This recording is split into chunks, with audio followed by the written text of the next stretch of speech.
making him actually love his slavery. I mean, I think this is the danger, that actually people may be in some ways happy under the new regime, but they will be happy in a situation where they oughtn't to be happy. Hi folks, I'm Alan Watt and this is Cutting Through the Matrix on the 8th of November 2020. And time, I just can't get over how time flies. I think with me, anyway, it reminds me of school. School, I hated school. It was boring. And I think a lot of children thought the same way too. And so much of your history and all that was to do with another country that really did. And had nothing to do with you, really, except you're in subjugation at one point. And I hate to even say country, because it's not a country. We're ruled by a central city and called London, the city of London. And so was the rest of England too, and Wales and Northern Ireland. All ruled from this amazing sovereign city, with its own laws and regulations. And even the Queen supposedly has to get permission to go in to visit, because it's a sovereign power, with its Egyptian obelisk that was brought over there, planted beside the four main banks. But again, I was thinking there too, though, it's like school, right? Because on Friday, you felt great. Because school came out, and you'd rush off, you're home or somewhere, go out and play or whatever, and you had a whole, and those days too, remember, time lasted a long time, because so much that you saw was fascinating to you. You're constantly learning. Outside of school, that's where you did all your learning, really. And if you lived anywhere near the country, you can go into the country areas and climb trees or jump over little streams, and great fun, or go fishing, things like that. And the day would really take a long time to pass, so it was terrific. That was what life is supposed to be about, it was like that. But the thing is, you get Saturday, and it was still okay on Saturday, it was wonderful. And you get that little bit of trepidation when it was getting towards evening, and you think, oh, well, tomorrow's Sunday, that means the next day will be Monday, you're back at school. And sure enough, on Sunday, once again, it's a Sunday night there, you try and make that, you stretch out the hours as best before you fell asleep, because you knew when you woke up you'd have to go to school. And that's what it's like now, isn't it, to do with everything that happens with the COVID lockdowns, all pre-planned, of course. And you can see their old scripts already, which they had published years ago, and how they'd manage it all and all this kind of thing. And I always say you're living through a script anyway. And I said at the beginning that this COVID idea, that this would be permanent, basically. It was written in stone. I said it's chiseled in stone. Nothing's going to change it. The whole world was to be on board with it, and that's what's happening. You can't get in any real situation. You could never get 100% of the nations on board with it, with all the same so-called leaders and their democracies, as I like to call them, on board with it, and their health advisors all on board with it. You'd always get other dissenting opinions in higher places, but that's not happening, which tells you that we're all placed in the right places initially for this thing to happen, and they could take it over and all run in unison, lockstep as they call it, across the world. Because they changed the world, isn't it? The Great Reset from Klaus Schwab at the World Economic Forum, who told us you'd be quite happy living with far less material goods and so on. They've already decided where they're going to take you. Understand, with the Great Reset, and they were giving us all the clues for years and years and years, under the guise of climate change, and you've got to cut back and go into austerity. And I gave these talks years. It's like deja vu. It's like repetition. It's all literally Groundhog Day over and over and over for me.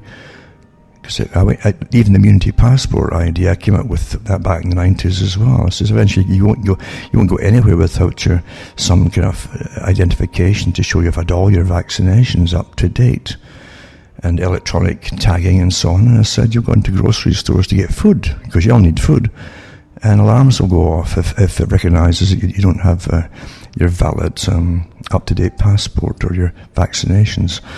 And it's all here. You're living through a script, and you are living through a script. This is, if you look at the League of Nations, 1919, formed at the end of World War One or after World War One. Again, everything's done for your good and benefit. Just stop another major war, they said, right? And that the same institutions all set up, like a health authority for the world and all that. And you have to look at and I read this stuff years ago on the radio show. They had lots of ideas about the coming vaccine schedules they'd have for everybody, children, right through adulthood, birthday, death. Back in 1919, 1920, they came out with this kind of stuff.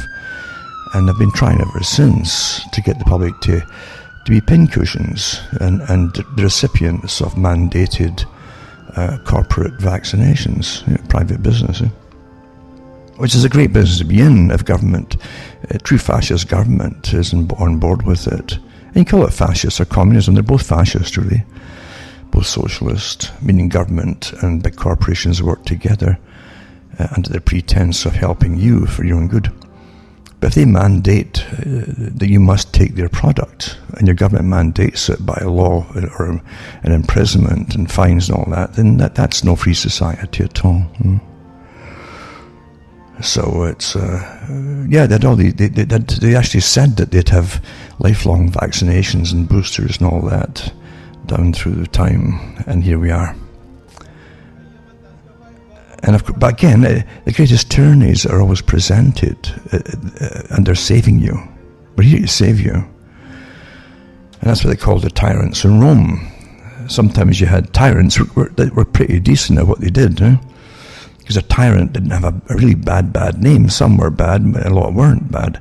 But the idea was, here's the Republic of Rome, and it's gone so far off kilter as a republic by power-hungry freaks in the Senate and so on, who were grabbing land for themselves by disenfranchising farmers and so on, that occasionally you'd have to bring in, a general would stand up and say to his army, we're taking over Rome because it's lawless now. If they don't follow the law that you're supposed to be under, then it's not what you think it is after. It's not the Republic anymore. Same as the US, And they bring in a tyrant, and he would rule like a dictator, and you better obey him or else it's martial law time.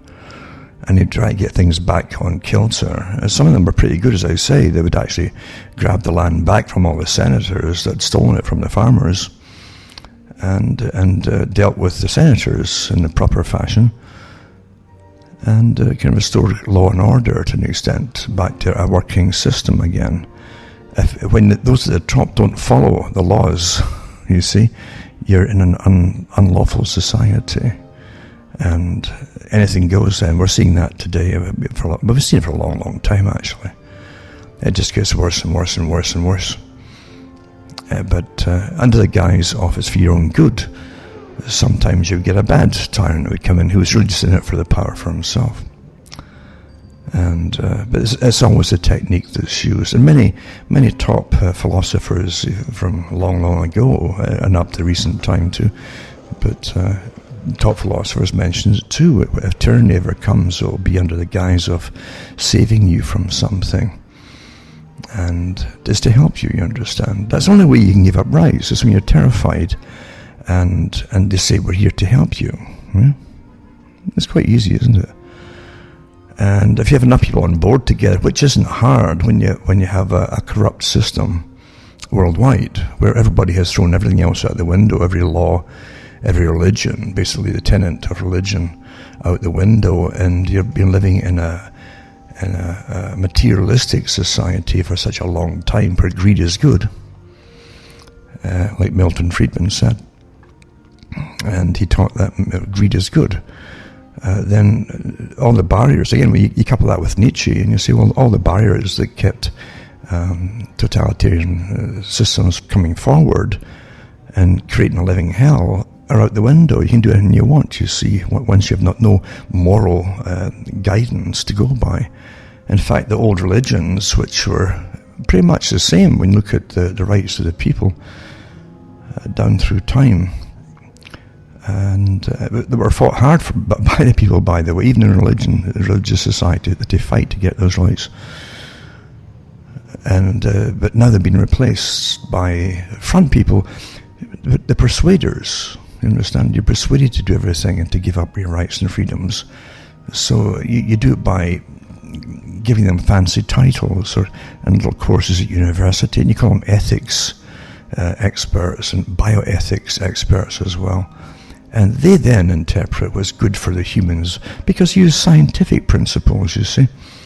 And of course, they're all funded and paid for by the big global corporations that run universities to decide what kind of culture they want to be taught to future leaders. That's what universities are really for today. They give a culture to train. I mean, that's not new. I mean, Elihu Yale, I think it was Yale, when he founded the Yale University, said that really the purpose of it was to ensure the proper values would be taught to future leaders, etc. And that's what it's always really been, you know. And of course now you have the Skull and Bones as well, which is rather telling with its own war room. But yeah, you're dealing with a system that's very old. Sometimes if the politicians, who are naturally corrupt, I personally believe that. I think that only the really corrupt people go into politics, the psychopathic types, and they're up for the highest bidder too today. It's very evident of the big corporations that fund them to run in politics. And before they go into politics, many of them, especially in the higher realms of medicine and food, etc., and chemical companies, were heads of the board. They were on the boards, sometimes the CEOs, the chairman of some of these corporations. Then they take seats in the FDA, Food and Drug Administration in the States, and other things, and the equivalents in other countries too. And they're back and forth like musical chairs, making laws that the corporations they worked for can easily pass under the wire, basically. So it's very corrupt and openly corrupt. And the lobbying, I mean, government, as I say, is just there for money. It gets your money, it takes your money from you. Government doesn't produce money, it takes money from the people that it pretends to represent. And it's a very thin pretense these days, and for a long, long time, actually. And then it also dishes out money and grants to universities that then work for public-private enterprise, investigative science, research and development for the big corporations. And then they hand all their findings over to the corporations, including the big pharma companies and the vaccine companies at times too, and genetics and all that kind of stuff, and hand it over. And they get it for pretty well nothing. You know, they put the patent on it. You know, the universities have all been paid off, and no doubt there's big gifts given to professors and so on. I think everything is so openly corrupt, really, in this day and age. I really think it is. And with the top goes the bottom, because the people at the bottom always accept that kind of corruption. If they don't complain about it, then it means that they themselves at the bottom are corrupt as well. So things at the top get worse and worse and worse. That's how they used to say, that's how you tolerate corruption. It depends how corrupt the people at the bottom become. And the more you become, the more less indignant you'll be, naturally. And you'll hear that often said, well, if I was up there, I'd be doing this, I'd be filling my pockets. So that's what you'll hear. So there's no hope for that kind of society, you know. So for a long, long time, we've been living under the scientific tyranny, and it's getting more and more evident now, under pretenses of science too, because the computer's a fantastic tool. They've trained everybody that somehow the computer doesn't lie, and that it's got a better brain, metaphorically speaking, than humans, but because it can't tell lies. But all it can do is spout off the info that's fed into it. And they used to give demonstrations of that years ago, according to the data they wanted for the climate, for the climate agreement. What they want to spew into it, and the terrifying things that were, oh my God, the world will be dry as a bone by the year 2020, and we'd all be dying of thirst and so on. And of course, Al Gore and the rest of them would use these kind of statistics. And he said years ago too that eventually, I can't remember the year he said it would be, it was long past, but he said that the children will wonder what snow was. When you tell them what snow was, they can't imagine it, because there will be no more snow. And I can tell them that's an untruth. That's the terms they use, the untruth, not lies. But because every winter here it's got heavier and heavier for the last few winters. In fact, there's no lack of snow anywhere, not up here in Northern Ontario. But again, it's fantastic when you can get someone with a white, I don't know why they have white coats on when they stand next to computers, because you're brainwashed to believe that's what the expert wears. And they'll stand there and tell you what the computer's spewed out and why you must follow. It's predictions. You see, it can't lie. As they have this little cheesy grin on their faces as they tell you. But that's what the kind of system we live in. It's corrupt. And the agenda, even for the climate change, was always to reduce the population numbers across on the world. And bring in, again, what Bertrand Russell and others would refer to sometimes as a technotronic society and a technocratic society. Technotronic, too, was a term that Brzezinski used, Zbigniew Brzezinski. The technotronic era, again, run by experts and all the high-tech wizardry. They could literally alter people's brainwave patterns, as he said in his book, Between Two Ages. And the chapter was called The Technotronic Era. So in the 1970s, when he wrote his book, the testing had already been done on a lot of the kind of standing wave and extremely low frequency technology. And they found that very low intensity signals would affect the human brain very, very efficiently. And he said they could actually make people alter their behavior through technotronic means and blanket the whole continents with these waves. So they're being tested out in different areas and well understood.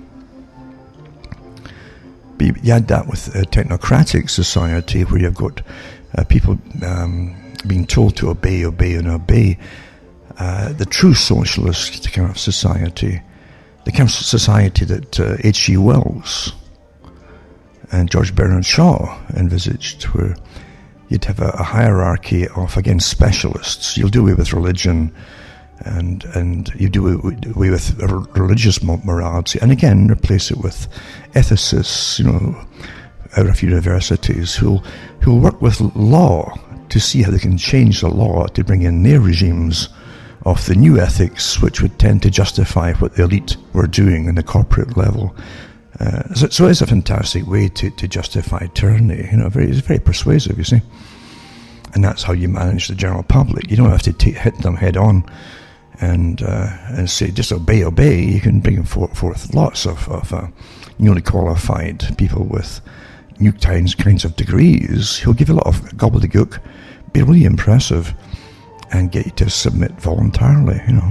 There's a guy in Britain, I mentioned him before, I can't remember his name. I know his face, actually, because he used to come on television now and then, and he would be presented as Professor so-and-so, and whatever topic it was, he was the professor, and he would come on, and he would literally be asked a question by an interview, the comedic interview, about whatever it was, the big topic of the day, and he would just give a lot of very, very persuasive technological jargon, gobbledygook back, and he made up lots of new terms and words and so, but it sounded very impressive.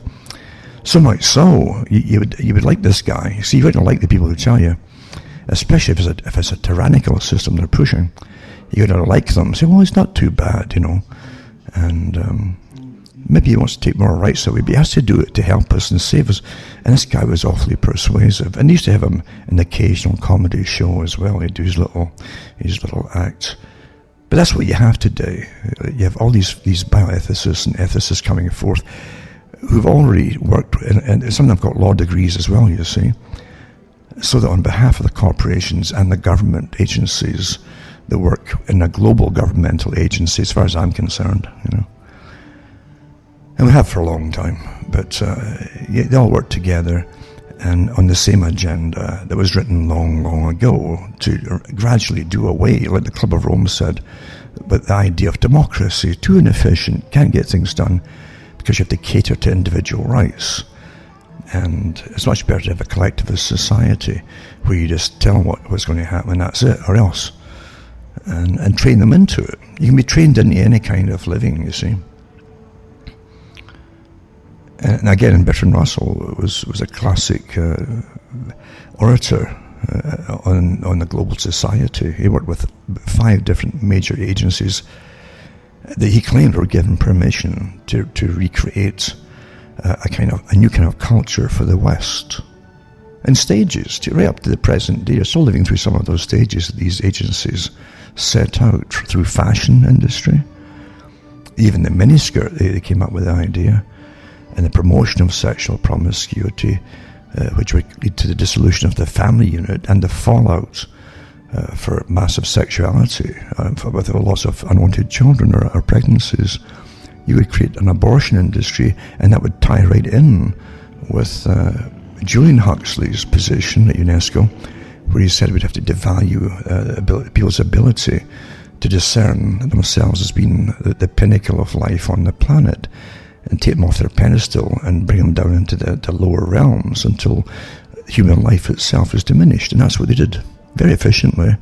And during it all, the people, the youngsters, all did it. They followed the changes step by step every few years, rapid succession. All went in through this whole system thinking it was their system, thinking the culture was theirs, thinking they were somehow at the cutting edge. And they were creating the sexual revolution. They feel, and they start the women's rights and so on. They very quickly morphed into abortion rights and so on. So step by step, they fulfilled the whole agenda that was written back in the 1940s that Bertrand Russell touched upon. Quite fascinating, really, to me anyway, when you realise that's how the world is run. And we're still living through it.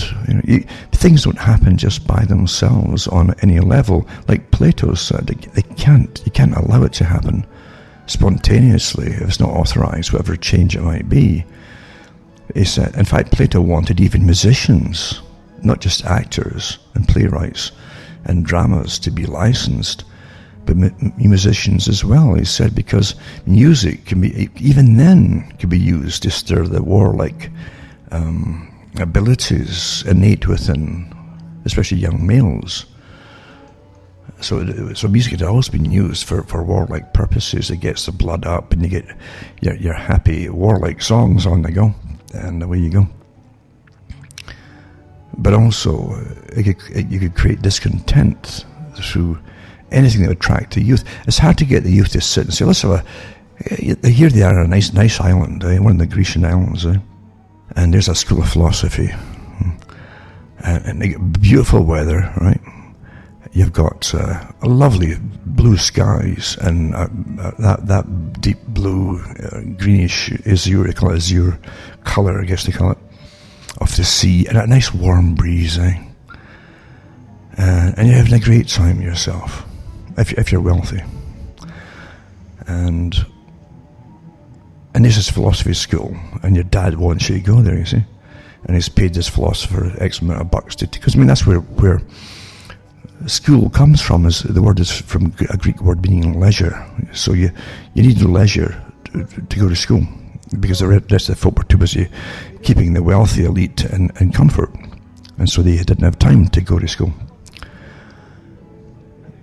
But here you are, as I say, here's this philosophy school saying yada yada yada, and let's don't just, what's the meaning of life, right? And then it breaks off into 1,000 different ideas, and everybody's arguing, and you get dialectics going, and all that kind of stuff.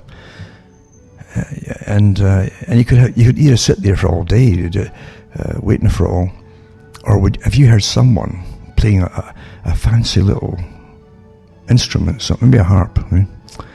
And singing some song that would get their foot tapping? Well, I guarantee you, any little boys and girls there would suddenly be over it, especially if someone their own age. You see, it doesn't matter if someone's created them as an idol to follow, as they've always done in the music business. But as long as they think it's theirs, and they're talking about, we're going to have talking about our generation, right? And that rebellion and tapped in that. So sure, you can actually. So what they're going to choose, what they're going to do is to listen to some boring old philosopher, or go and listen to this guy singing about the injustices of life and all the things he'd love to, and how angry he was because his hormones are jumping in, and he doesn't know how to control things, so he's angry about everything, and yada yada yada. And so they can all kind of relate to that, and away they go. Well, that technique's always been used, and Plato talked about it, that they should actually be licensed, because it's a dangerous thing to society, for the stability of society. Quite amazing, really, when you think about it. Even way back then, that Plato himself had to flee Greece in Athens. He had to flee for quite a few years after Socrates died. And Socrates was his mentor, and he was a mentor to quite a few philosophers, actually, and Aristotle too. But Socrates was often put across to the public as being someone that they just picked on. He was just too bright for them, and he had these outrageous ideas and so on, and blah blah blah. But it was much, and he was asked to drink the hemlock. That was his sentence. That was his punishment. Well, his punishment, actually, if you look into the records that they talked about, was that he himself was teaching people, or the students, to become almost like an army, for insurrection against their parents. Old techniques are still getting used today, in your face today, actually, very open. The students don't know it, but if anybody else outside is watching can see it. And so Socrates died, and Plato and a bunch of them fled, in case they got hunted down, because the ideas that had been taught, and the techniques that had been taught of recruitment, training, and so on, were dangerous to the establishment of Greece at that time, or Athens.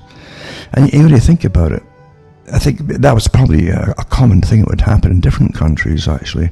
The more advanced, the more it would happen at the time.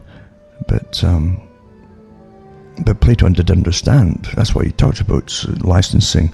Afterwards, when he came back and he got a good position of power himself, he understood that what he'd been taught himself, the power of art, music, some poetry, and stage plays. Fascinating stuff, really, when you think about it. So nothing really changes. It's very powerful tool. I can remember going to high school, and in the first week I was there, some of the younger teachers there, some of these guys were just before class started. There was two or three of them in the class, just meeting, I guess, before the bell went off. And we're all sitting there waiting for the bell to go off, but they were chatting about music at the time, and they were having a debate about who the best female vocalists were at the time, and who was getting pushed. They were having a kind of little spat about who the best female vocalist was. But when I listened to them, it wasn't so much how good they were. It was they knew they were very left wing. And they knew that the techniques that were going to be pushed in the songs, and had been put across in their songs, were kind of revolutionary type songs. And they understood that they wanted to change everything, always for a socialist cause, supposedly for this equality idea, this strange idea of equality. That's never existed, even in the communist countries. But again, people who were that same age, they were the right age, young, they were teachers, and they still thought that everything was wrong, and no doubt a lot was wrong. But they didn't know the reasons for things all being wrong. They didn't know they themselves were getting programmed by a system that already controlled the culture industry. Very important. Like Gramsci said too. Gramsci was the communist who taught some of the big communists, actually, and he said, and communism really is very, very old, an old idea. especially the type that proliferated eventually in the 1800s, but it was sort of pre-existed for quite some time. But Gramsci said and wrote about it, how to take over cultures, very slowly, very Fabian in a sense, until the culture is yours. You see, you've conquered it without them even realizing it, and that's the most powerful one of all. Now, with all the universities you've got, and throughout the 20th century into the present century, teaching this kind of thing, and some of the higher courses too, they go into politics and social sciences, but they went into the Leninist idea and also the Marxist ideas and the helpers, and they were all cognizant of Gramsci's teachings, which mean that they obviously understood that a lot of what he had taught had already happened, and they were all for it, because the socialistic values, or the Marxist values, permeated all strata eventually of society. And eventually when the upper elite come down with it too, they've pretty well won. That's when you see society breaking down, because the old values are things that kept folks strong and wary against outsiders or any philosophy coming in to destroy as a weapon of war. You'd spot them. Well, those folk were gone, and you see that their own offspring had become so softened that they now were defenseless as well. And that's what you're seeing across a lot of the US at the moment as well. And the folk don't know it, but it was well planned and orchestrated. But yeah, think about Plato at times. It's quite fascinating to look into the ancient times and realize that some of these schools were teaching the overthrow of the parents. And again, some of the schools that Socrates had and others once had too, and this kind of loose brotherhood, you might call it, were all teaching the same thing. They brought young females in too. Some of them became almost like agents of modern spy agencies. They literally were told how to seduce the older politicians, if you like, and the important nobility of ancient Greece, and maybe even get hitched up to them, but definitely to influence them into a certain direction. I mean, it's fascinating really to see how nefarious society has always been in a way, and the human mind, especially when it comes to power and politics. The human mind knows no bounds. But today you have corporations that are like countries. They are. And the corporations, unfortunately, also took over all businesses until they are the business, and the country is almost a tool for their labour and for their products, you know. That's how bad it is now with corporations. And I gave the talks many years ago on that too, when Quigley, by the way, gave lectures as well. I don't know if they're still out there, or you can find them. But Carl Quigley, who was all for the agenda, he was an elitist himself, and he didn't believe in democracy for the people. And he was all for the CFR agenda, you know, the Council on Foreign Relations, and it was all for them creating wars to get their objectives achieved, you know. But Quigley did say in Tragedy and Hope, and other short notes he put out too, not that Tragedy and Hope's a short note, but he did say in it that the corporations eventually will be the governmental system of the world. And the CEOs of corporations, he says it will be a new feudal system where the CEOs are the new feudal overlords over the peoples of the world. Well, if you look at Facebook and all the other social media platforms, and Google, from the beginning, as far as I was concerned, I didn't want a computer. I knew what they were going to be for.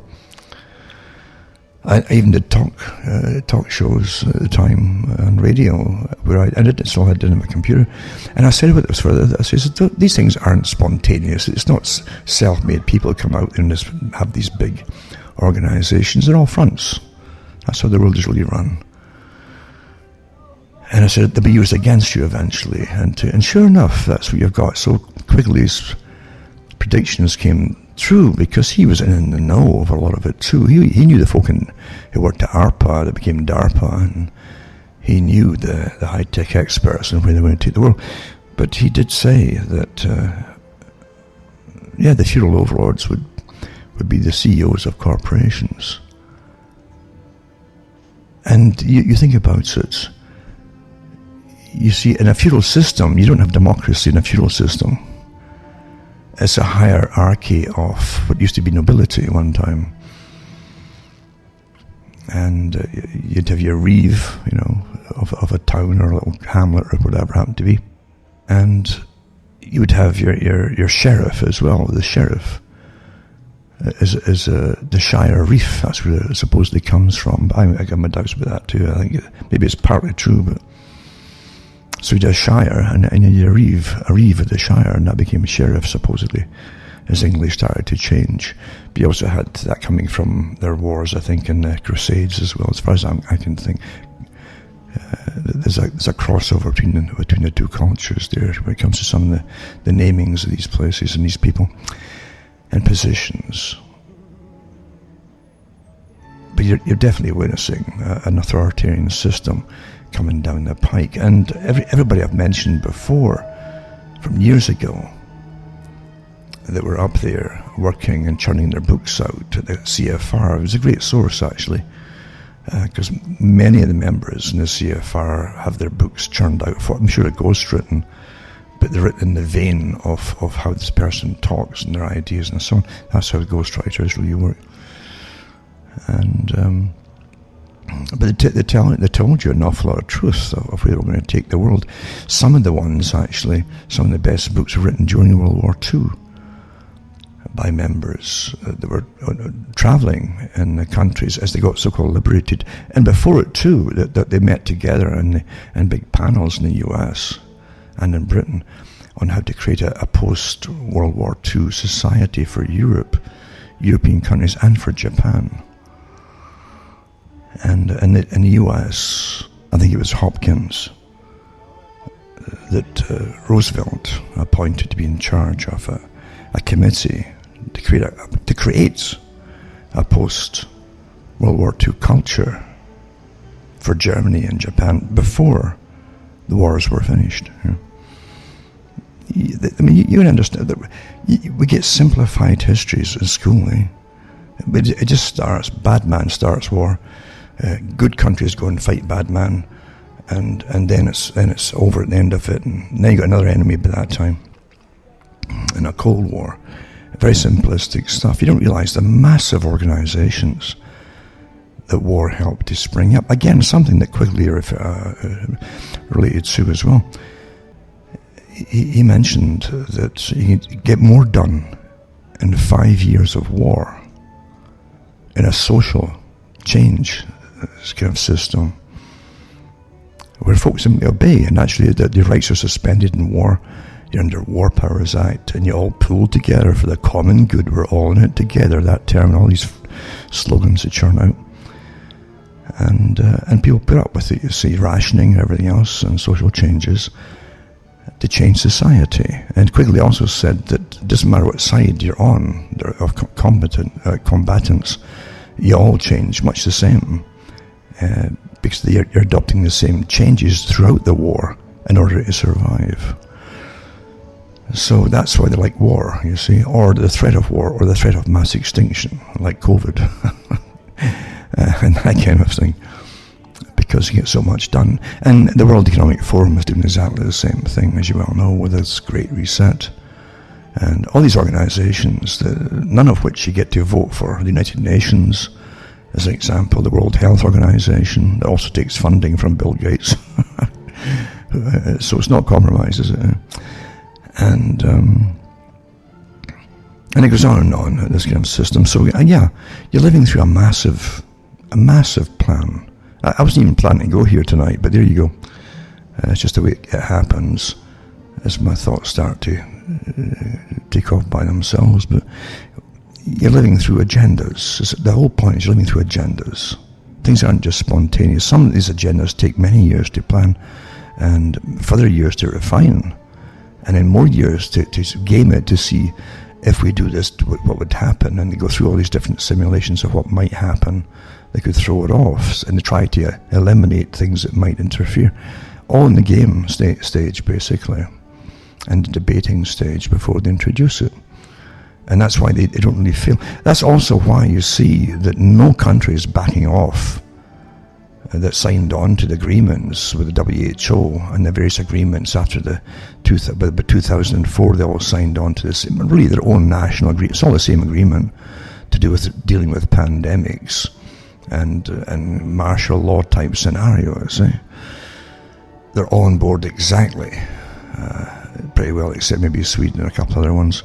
But otherwise, they're all on board exactly with the same propaganda, in fact, using the same figures that they keep spouting out. And it doesn't matter the country, the same figures and the same nonsense. And using the same psychological warfare divisions, by the way, that give you your fear, like the SAGE group that in Britain that has got a subgroup attached to them that comes up with the ideas on how to terrify you. And Lee actually said that if the folk won't comply, then the media, and this is a handout for the media, telling them to increase the story, exaggerate the stories and how severe it was, to scare them, to create more anxiety, and you're scaring them into compliance. Well, I don't know about you, but I would never, ever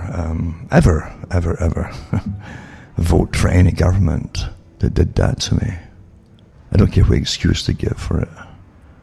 Never. I would never do that. This is all managed fear and terror. And when you couple that, I'll touch on it tonight too, perhaps. If you couple that with incredible suicides rates going up and up and up, officially they're really watching. This is a great experiment you're under right now, as you're all studied. And statistics, everything's statistics now to control people's stats, isn't it? And there's variety machines and computers that predict more things and more things going to happen, blah, blah, blah. But the suicide rate is definitely going up. And different age groups, but including young people, but in their 20, 21 to 24. Quite astonishing, really. And some stories of really decent young people who just can't see their friends and so on, and they kill themselves. How tragic, eh? It could all been avoided, because I say this is the first lockdown in the history of the planet where the healthy folk are locked down, quarantined, and businesses plummeted to the bottom because it's meant to almost disappear, and you're supposed to go through the hardships of the Great Reset, the stuff they've been talking about for years, that I was talking about for years, by reading their articles, and I've got so much from the articles saved over many, many years on this, and I gave talks on it. So, to me, as I say, it's like Groundhog Day. I'm just repeating myself, because I knew it would come to this, not because I wanted it to come to this, but they didn't beat around the bush, They talked about the fact that the people were ignoring their scary scenarios. They call them scary scenarios for climate change. I've got the articles from the big front groups that they use with the Friends of the Earth and so on, well-funded front groups that are meant to make the people think that, there's thousands of people agreeing with them. No, they're all getting funded. The leaders get funded. And like everything else, and the followers are just disposable. They'll do their job, they are disposed of. But they talked about the people aren't listening to us, and they aren't cutting back on their consumption, and blah blah blah, and there's a lot more still eating meat and so on and so on. It's a huge agenda, a meatless society, long before they came upon the idea of doing away with animals altogether.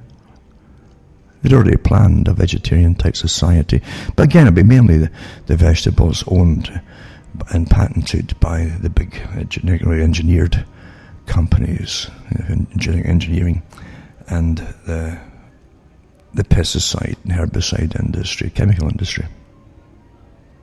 Because all these corporations survive on us, so it's much better and efficient to get the government to sign into law that you must eat their food, you see. That's beautiful, beautiful fascism, isn't it? Where government actually complies quite happily with them. Same with the vaccinations and everything else. Vaccinations, it can take years to show you what's wrong. With side effects, it doesn't matter, they say. And they want to mandate it. Even though you still have the Nuremberg laws that came out from the Nuremberg trials, that human beings were not to be experimented with.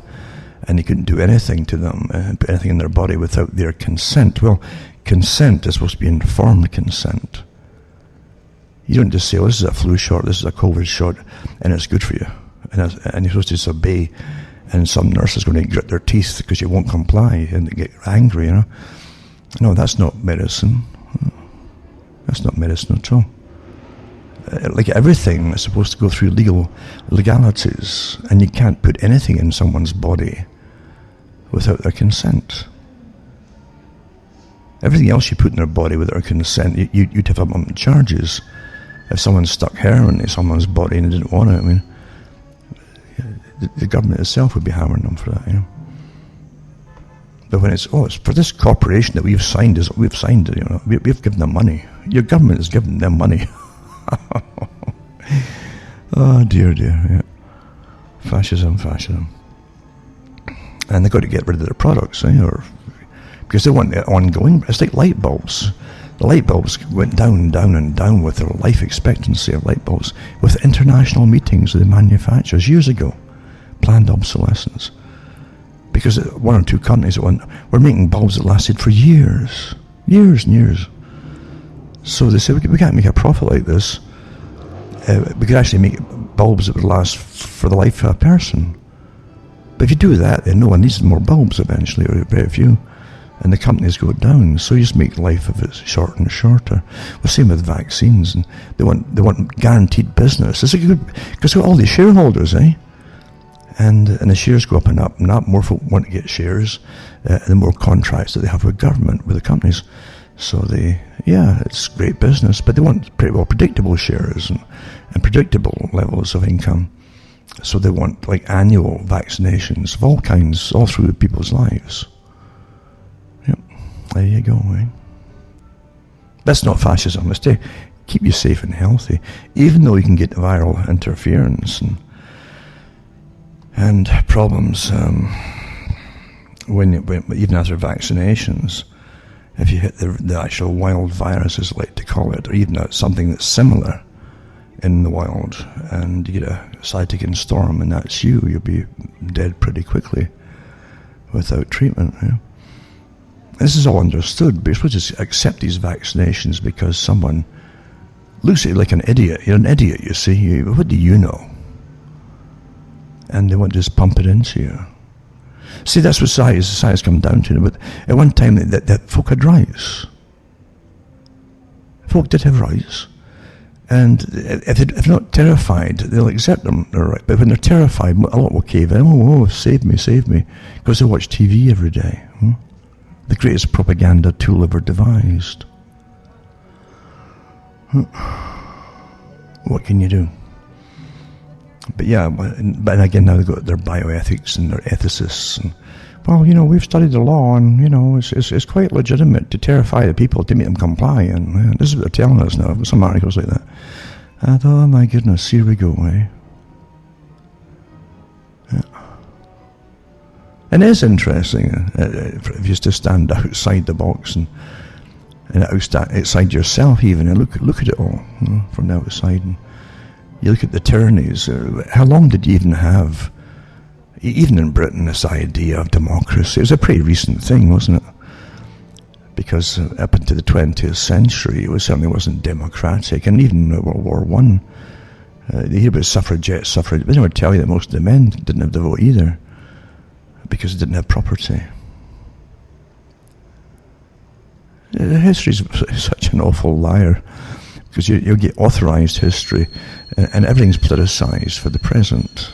So the topic suffragettes, a lot of whom, by the way, were from wealthy families of revolutionaries who went over to Moscow after the Bolshevik Revolution, and that's you can actually trace some of them. But facts don't matter when you've got big agendas to carry out and so on. And most folk didn't have the votes. Even in the US, I've mentioned before, after the War of Independence, they had debates about that. They didn't even want to give them what they did give the people to vote, rights to vote. They still wanted it to be landowners, and then even then they argued about how much land they should own. They wanted big chunks of it. You know? But so anyway, democracy. This idea of having, in the US, on paper, it was the first nation to give everyone rights on paper. But what's the point of having them if you don't stand up for them? Jefferson mentioned it a few times. And so did Franklin. You know, what kind of government have you given us? He says, a republic if you can keep it. Bush Jr. said it too. Well, what about the Constitution? When they were signing the Patriot Act and so on, when he told them, you sign it to all the which I'm sure they're all quite happy to do. All the representatives sign it in the Congress without looking at it. He says, just sign it. If you won't be patriotic unless you just sign it. So if you actually want to look at it, you're not patriotic. So they all signed it. That's the official version. That goes down in the history. And you vote these prunes in. But Britain again is no better. It had all the. I've mentioned this before. Just like today, if you look into all the demands that are tacked on to loans from the US government and the World Bank, all based in the US, I think. At least the groups involved in them. And you look at all what they demand to do to change their cultures, which is the same as the West, you see, which has changed again. And before you get the culture and pass this law and change it here and change it there and all the rest of it, that never used to be done. At least we're told that anyway. But I think it's always been here. And today, look at the money that's been dished out to the people. And they're supposedly, governments are, they're supposedly borrowing, like from the Bank of England, billions of pounds. Millions, then billions of pounds. Well, see, they're all with stipulations. And now that we're into the post-pretense democratic system in Britain, for instance, and in a lot of Europe, then you have all these different conditions on compliance. And the compliance are going to do with electronic monitoring, passports, IDs, ID 2020 is one of them. And again, a post-democratic system where you obey experts continuously all through your life into an austerity type of living. It's all come to pass. They planned it this way. They wrote books and books and books, but they taught it. And here you are. And Maurice Strong said it too, that he wouldn't be happy until they'd dismantled all the industrial factories and so on, and industry left in the West. He wouldn't be happy till it was all completely dismantled. Well, did anybody vote for Maurice Strong? Nope. Do you vote for the United Nations? Nope. Do you vote for the World Health Organization? Nope. Do you vote for the World Economic Forum? Nope. It gives you the Great Reset. And they say, nope. You don't get to vote for any of these organizations, but they, like one big gang at the top, because the members often are the same members that belong to all organizations, some of the top ones, you see. And they've decided with their massive think tanks and with their advice of their think tanks and so of the world and how it's to be, and it's the one that they want, with their smart cities, which they control, and everybody in it is controlled and actually owned by them. Because getting back to the money that the banks are supposedly dishing out to pay people to stay at home under this guise of COVID, it is a universal basic income, and along with it come all the conditions. See, not initially, but it's going to be within, maybe before Christmas, or start coming out. You've got to take these vaccinations, number one. You've got to get immunity passport, number two.